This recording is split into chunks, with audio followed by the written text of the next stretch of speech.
Yo,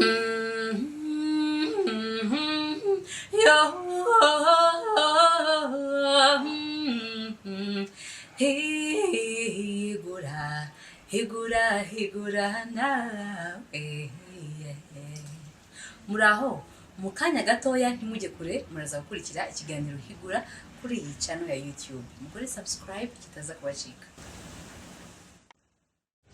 Ikiganiro Higura muzajya mugikurikira kuwa mbere no kuwa gatatu isaa moya z'umugoroba ndetse no kuwa gatanu saa 12. Ntimugacika.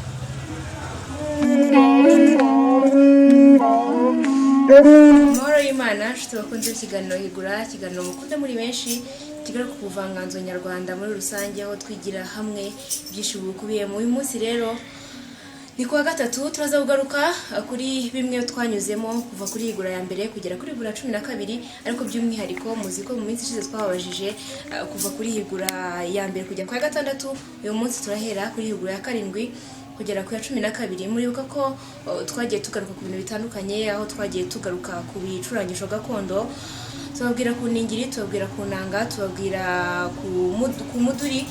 Aho hose tugenda tubabwira ese umuduri ukorwa mu ki. Muzi ko ku muduri twababwiye ko hari igiti ukorwamo kugira ngo ubazwe ubone uko ushobora kuba wavuza umuryo wawo, ese uva hehe, bigenda gute kugira ngo amajwi asohoke neza, ameze neza nk'uko muyumva kandi ajyane n'indirimbo kandi afite umuryo umwe, mu gihe tuzi ko ibindi bicurangisho biba bifite imirya irenze umwe. Tuza kuza kunanga nayo twabasobanuriye igiti bazwamo uko ikorwa kugira ngo nayo ivuge neza cyangwa se yirangire neza, izi no kujyana n'amajwi ayunguruye ameze neza.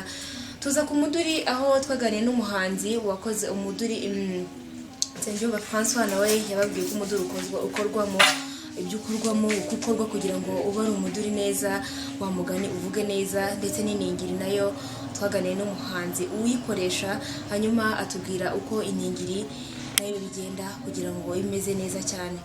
Uyu munsi rero nibyo twababwiye, ariko wibuka ko twababwiye no kubijyanye n'ubugeni, harimo ububoshyi. Mu buboshyi twababwiye ku bijyanye n'ibiseke, uko baboha ibiseke, cyane cyane ko ibiseke n'ibyibo ari bimwe mu bintu bikoreshwa mu muco nyarwanda, yaba mu butwererane cyangwa se mu kugirana umubano mwiza n'abandi bantu. Barabikoresha, bagajyana igiseke, ukajyana ikintu runaka ukagiha umuntu mu giseke. Nta gapfundikiye nyine wa mugani kaba gateye amatsiko yishyiriye umuntu mu giseke, ntuba washyize ku karubanda. Biba byiza cyane mu muco iyo ukomeje gusigasirwa ibyiza bijyanwa mu gaseke.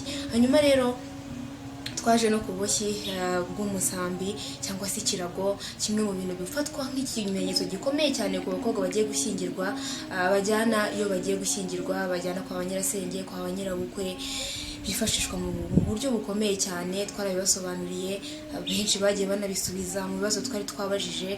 Uyu munsi rero turagaruka n'ubundi twerekeza kuri ibyo bibazo twari twabajije, muri buze kutubwira, ari nacyo kibazo cy'uyu munsi turi bubabaze, mutubwire bimwe mu bibazo twabajije kuva kuri Higura ya 7 kugera kuri 12, hanyuma mutubwire n'ibisubizo twahembye.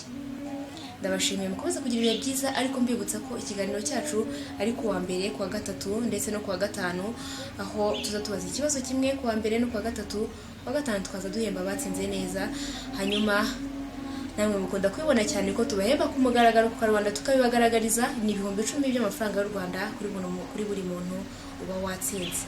Mbibutsa ko nimero yo gusubirizaho ari 07 84 25 33 57. Ushobora kutwandikira ubutumwa bugufi cyangwa se ukatwandikira kuri WhatsApp yacu. Ndabakunda cyane, mukomeze kugira byiza. Njye wageze iki kiganiro nitwa Amandine.